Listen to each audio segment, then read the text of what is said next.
بسم الله الرحمن الرحيم.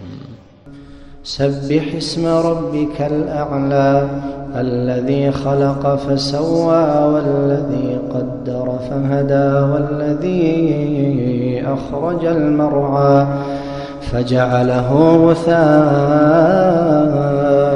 أحوى سنقرئك فلا تنسى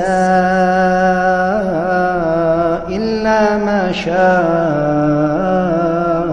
الله إنه يعلم الجهر وما يخفى ونيسرك لليسرى فذكر إن نفعت الذكرى سيذكر من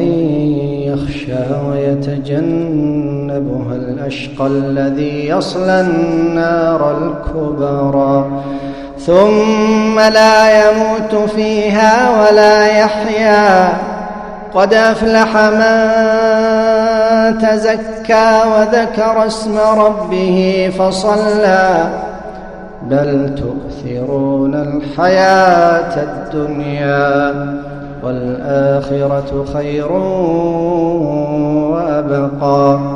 إن هذا لفي الصحف الأولى